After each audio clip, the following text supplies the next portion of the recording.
미분양은 이 대구 같은 경우는 투자로서는 들어가면 되게 위험한 시장이 될 수가 있죠. 서울에 보시면은 땡처리 아파트들이 엄청 많이 넘쳤어요. 집을 사시는 게 맞습니다. 9월에 서울 아파트 매매 단 856건, 또 역대 최저. 그 다음에 주택 거래량은 60% 감소, 미분양은 1년 새 3배 증가. 그리고 국토부는 9월에 이 주택 통계를 발표를 했습니다. 근데 보시면은 주택 거래량이 60% 감소했다. 예, 이게 지금 사실은 핵심입니다. 핵심. 제일 심각한 거예요. 미분양이 3배 증가했다? 지금 현재 별거 아닙니다. 미분양이 3배 증가한 거는. 이게 뭐 대구나 몇몇 지역에서는 심각한 상황으로 지금 이제 진행이 되고 있지만요. 늘었다고 하지만은 우리가 미분양도 여러 가지 측면에서 좀 봐야 됩니다. 미분양도 사실은 뭐 두 가지 측면에서 봐야 되는데, 여기 지금 9월에 주택 통계 발표를 했죠. 요거를 했습니다. 그래서 뭐 미분양의 대수 얘기하고 인허가 물량, 매매량 전부 다 얘기하는데요. 지금 우리가 미분양은 지금 현재 시점에서 두 가지 측면으로 봐야 될 것 같아요. 첫째는 뭐냐면요. 현재 미분양의 증가율은 상당히 큽니다. 상대적으로 율로 따지면요. 큰 규모가 아니라, 하지만 절대적인 규모 면에서 미분양이 아직까지는 서울이나 수도권에서 큰 편이 아닙니다. 준공후 미분양 같은 경우도 예전과 비교하면은 바로 전주나 이런 걸 비교하면 조금 늘어난 부분도 일부 있지만은 전체적으로 보면요. 그 준공후 미분양도 상대적으로 크게 줄어든 부분들이 계속 유지가 되고 있습니다. 그래서 보시면은 지금 전국의 미분양 현황을 보면은 2018년도에는 뭐 16,000 전국이 18,000 하다가 12,000, 7,000, 8월 달엔 7,300, 7,189. 오히려 전국은 조금 1.9% 줄어들었습니다. 근데 이제 반면에 수도권이 늘었죠. 일단 뭐 평택 쪽, 그 다음에 안성 쪽, 양주 쪽, 뭐 요런 지역들은 미분양이 1,000세대 이상씩 좀 늘긴 했습니다. 늘긴 늘었는데, 이런 증감률을 보면은 지금 이제 수도권 같은 경우는 상대적으로 전월 대비해서는 조금 이제 늘어난 양상들이 좀 있는 거죠. 근데 아무튼 이렇게 늘어나는 부분들이 있다라는 부분들은 있지만, 중요한 건 뭐냐면은 이 절대적인 분양에 대한 그 미분양이 아직까지도 많이 늘진 않았습니다. 특히 서울 같은 경우는 지금 아직까지 세 발의 피입니다. 상대적으로 너무 미분양이 없는 상태예요. 그래서 미분양이 지금 뭐 600에서 700으로 늘었다 뭐 이렇게 하지만은 800으로 늘었다 하지만요.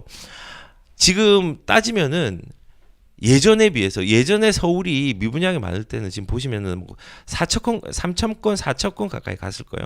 3,500건 갔죠. 아직까지도 미비합니다.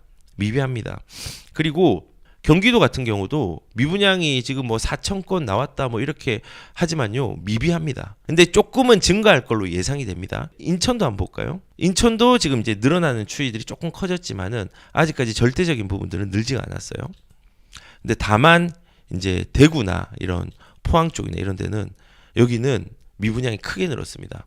미분양이 늘었다는 거는 가격들의 둔화 양상이 짙어질 수 있는 부분이 굉장히 큰 거고, 가격이 좀 떨어진다는 부분들을 간과할 수 없는 부분이고, 사실 지금 대구 같은 경우는 아직 3년 동안 분양 물량들이 몇만 건이 더 있어요. 한 6만 건 이상이 더 있습니다. 그렇기 때문에 이 대구 같은 경우는 투자로서는 들어가면 되게 위험한 시장이 될 수가 있죠. 그래서 우선은 이렇게 미분양이 늘어나는 추이는 있지만, 미분양이 늘어난다는 거는 문제가 뭐냐? 이거는 시장이 안 좋다는 겁니다. 시장이 안 좋다는 겁니다. 이때 보시죠. 미분양. 그리고 진짜 전국적으로 미분양이 안 좋았을 때는요. 거의 보시면 16만 건 가까이, 16만 3천 건까지 갔습니다. 지금은 3만 건입니다. 거의 한 5.23배 정도? 아직까지 최고치까지 도달하지 못했습니다. 물론 이렇게 도달 안 할 수 있지만은 뭐 지금 현재로서는 조금 더 늘어날 양상은 있지만, 지금 이 절대적인 부분들이 미분양이 크게 늘지는 않았다는 겁니다. 그래서 첫 번째는 미분양의 증가율은 크지만은 절대적인 미분양의 양은 아직까지 적고, 준공후 미분양의 양도 그렇게 많지 않다는 거예요. 중공업 미분양도 볼까요? 예, 지금 2018년도에 대비해서도 그렇게 많지 않고 2018년도에 대비해서 2020년 많지가 않아요. 그리고 오히려 2028년보다는 줄어들었네요. 그리고 분양 물건 아까 제가 중공업 미분양 얘기를 했는데 여기 같은 경우도 많이 늘은 것처럼 보이죠. 지금 전월 대비해서 증감률 27%, 수도권은 55%까지 늘었어요. 그러니까 전월이라고 하면은 2020년 9월 달하고 2022년 9월 달하고 8월 달을 비교해 봐야 되겠죠. 예, 많이 는 것처럼 보이긴 합니다. 보이긴 하는데 이거를 예전에 2018년도랑 비교해 보면은 이게 그렇게 많이 는 건 아니죠. 그다음에 이렇게 보면 또 많이 는 건 아니죠. 그래서 우선은 절대적인 증가량 자체는 아직까지도 막 이렇게 하락을 바닥치는 양상까지의 미분양은 아니라는 거예요. 그래서 우선 첫 번째는 이런 미분양의 증가율은 크지만은 절대적인 미분양의 양은 작고 중공업 미분양에 대한 부분들도 아직까지 극단적인 하락이라고 하기에는 어렵다라는 거죠. 그리고 두 번째는 그 입지에 따라서 옥석을 가려야 되긴 하겠지만요. 미분양 등이 나오는 어떤 분양 주택이 반드시 저점 후에는 반등을 한다는 겁니다. 못 믿으시겠지만 반등을 합니다. 왜냐하면 제가 예전에도 뭐 1970년대부터 2000년도 후반까지의 미분양에 대한 아파트들을 언급한 적이 있지만은 맞습니다. 미분양이 소진된 아파트를 확인해 보십시오. 미분양이 기회된 시기가 오히려 훨씬 더 많았습니다. 처음에 미분양들이 쌓이면 사람들이 무섭지만요. 이것들이 점점 마이너스 P가 사라지면서 반등하는 시기가 옵니다. 특히 이제 신도시급이나 대량으로 이렇게 주택 물량이 나오는 데는요. 그래서 2011년도에 강서의 힐스테이트 있죠. 870세대가 좀 넘는 아파트인데 그 아파트도 2011년도에 314세대가 미분양이 나왔습니다. 그리고 서대문구에 있는 가재울 레미안 이편 세상도 3293세대 중에서 이 중에서 25%까지 할인하는 미분양 때문에 할인하는 것까지 나왔었습니다. 2013년도에 땡처리 아파트들이 엄청 많이 넘쳤어요. 땡처리 아파트들이 서울에 보시면은 이렇게 그 미분양들이 많았습니다. 서울의 96곳 지역 중에서 34곳이 분양 완료했고 62곳이 미분양이다. 예, 미분양이었어요. 이때도 미분양이 많이 나왔습니다. 경기도도 너나 할 것 없이 전체적으로 미분양들이 많이 나왔습니다. 굉장하죠. 2014년도는 경희군 자이가 1000세대 넘는 세대 중에서 150세대가 미분양이 또 나왔습니다. 그리고 신촌 푸르지오 같은 경우도 뭐 2015년도에 준공해가지고 미분양이 나왔죠.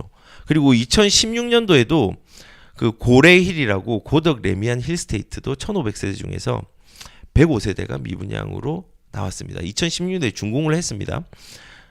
지금 보시면은 이 아파트들이 전부 다 나쁜 아파트들이 아니거든요. 너무 좋은 아파트예요.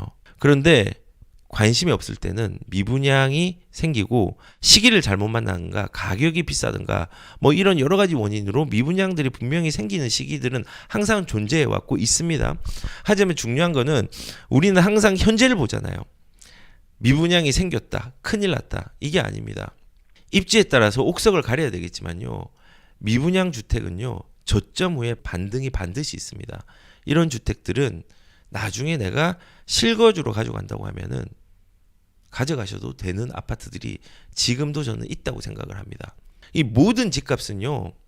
통화량이 팽창하는 시기를 거치면서 가격들이 상승하기 때문에 미분양이 지금 당장은 아니지만 나중에 조금 더 쌓일 겁니다.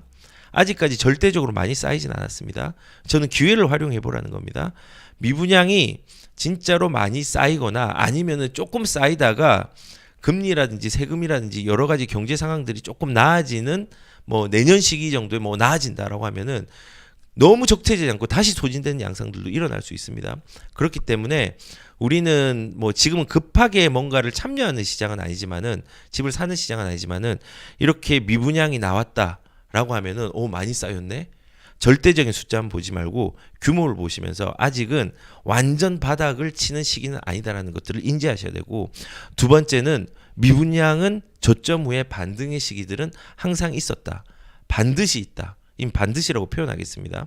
특히 전제는 입지가 좋은 지역에 한해서인데, 입지가 좋은데 미분양이 나오면요, 집을 사시는 게 맞습니다. 그래서 이 모든 집값이 통화량 팽창의 시기와 가격의 상승으로 이어진 부분들이 있다는 걸 알고, 이 미분양의 추이들을 계속 고민을 한번 해보십시오. 고민을 하면서 이 미분양에 내가 뭐 이제 뭐 예전에 뭐 샤넬백도 준다. 예전에 뭐 말씀드렸다면 뭐 반포자이라든지 레미안 퍼스티지 같은 경우는 해외 사람을 유치하기 위해서 비행기도 줬잖아요. 비행기 표까지 줬어요. 그리고 뭐 지금은 파격적으로 할 수 있는 부분들이 아직은 없지만은 이제 중도금 대출에 대한 부분들도 뭐 나중에 대출 금리를 완전히 이제 파격적으로 할인해 준다든가 뭐 이런 것들이 이제 조금 있으면 나올 겁니다. 그런 시기를 놓치지 마십시오. 그래서 미분양이 무섭다로 접근이 아니라 미분양이 언제 나에게 기회가 올까로 생각하시면 됩니다. 예전에 저도 이제 그런 게 있었는데 한참 안 좋은 시기에 그 주택이 분양이 안 된 거예요. 그러니까 의왕에 지금 내손동에 내손동 퍼스트 이편한 세상인가? 예, 원래 내손 이편한 세상이었는데 그 아파트가 입지적으로 나쁘진 않거든요. 이제 뭐 2,000세대가 2,000세대가 넘는 대규모 아파트니까. 근데 그 아파트가 미분양이 나서 1단지, 2단지, 4단지, 5단지가 있는데 아예 그냥 2단지의 일부는 통으로 그냥 그 분양을 하지 않고 그냥 전세로 놔뒀어요. 전세로. 그러니까는 전세의 임대인은 회사가 되는 거고 싸게 그냥 전세를 놔뒀어요. 그리고 3, 4년이 지납니다. 그런데 3, 4년이 지난 다음에 이때는 시장이 좀 좋아지니까 이제 팔기 시작한 거예요. 근데 이때는 시세보다 1억 싸게 팔았습니다. 그런 물건들이 기회들이 항상 발견이 된다니까요. 그래서 우리는 이게 자산을 지키는 사람은요, 좋은 것만 바라봐요. 그냥 뭐 근거 없는 자신감이 아니라 긍정적인 부분에 대해서 효과적으로 활용을 하려고 합니다. 근데 자산을 쉽게 실수하면서 잃는 분들은요, 대부분 공포에만 집중을 해요. 그 공포 때문에 아유 큰일 났다. 나 지금 던져야지. 뭐 이제 사실 그런 분은 있죠. 작년에 들어오신 분 고점에 들어와 가지고 지금 시장에 이제 있어 가지고 집값이 떨어지면요, 무서울 수 있어요. 그때 대출을 받고 고정금리가 아니라 변동금리를 하면은 굉장히 무섭죠. 대출은 받았는데 대출 받은 만큼 집이 빠졌고 대출 금리가 올라가니까 지금 내가 지금 금융 비용으로 지출하는 걸 많아. 무섭죠. 그럼에도 불구하고 집은 내가 팔지 않는 한, 양도하지 않는 한, 매도하지 않는 한 이거는 돈을 잃은 게 아닙니다. 자산을 잃은 게 아닙니다. 우리는 집을 가진 시기가 언제든지 변동성 있게 갈 수 있는 건데 중요한 거는 매도의 기술로 내가 언제 파는데 집중하면 됩니다. 그래서 사람들이 뭐 작년 9월 달에 샀는데 내리니까는 큰일 났다. 올해 팔아야지. 뭐 예를 들어서 저기 뭐 되게 안 좋은 도농복합 도시에 안 좋은 나홀로 아파트를 그렇게 샀다고 하면은 뭐 집값을 이제 뭐 크게 오를 부분들이 없다고 하면은 팔아도 되지만은 상급지에 샀어요. 예를 들어서 송파 잠실에서 한 25억짜리를 산 거예요. 근데 지금 보니까 19억짜리가 거래가 되네. 조만간에 18억짜리도 잠실에서 뭐 거래가 될 수 있는 게 나오겠네. 아이고 큰일 났다. 지금 나 팔아야지. 18억 되고 나중에 더 떨어지니까 이러면 안 된다는 겁니다. 그래서 우선 이런 미분양을 이제 보는 시기, 그 다음에 가격이 둔화가 되고 실제로 하락이 있는 시기, 하락이 있는 지역이 있는 시기, 이런 시기를 마냥 공포의 대상으로는 바라보지 말라는 겁니다. 제가 그냥 해줄 수 있는 게 그것밖에 없는 것 같아요. 공포스럽지 말라는 말. 공포스러운 시기는 있는데 저도 공포에 떤 적이 있지만은 그 실수로 인해서 오히려 단단해진 계기가 된 상황이 많습니다. 그래서 공포스럽습니다. 떨지 마십시오. 저도 무섭긴 하지만 떨지는 않습니다. 왜냐하면은 미래가 다른 시장이 있다는 걸 명확하게 알기 때문에. 그래서 뭐 막연해 보이지만은 지금 사실은 뭐 이슈가 가격이 떨어졌다라는 이슈가 너무나 큰 이슈이기 때문에 더 입지적으로 본질로 다가갈 수 있는 뭐 내용들을 담기에는 사람들이 너무 관심이 없습니다. 하지만은 이 시기를 잘 견디시고 잘 이기시고 잘 건너가십시오.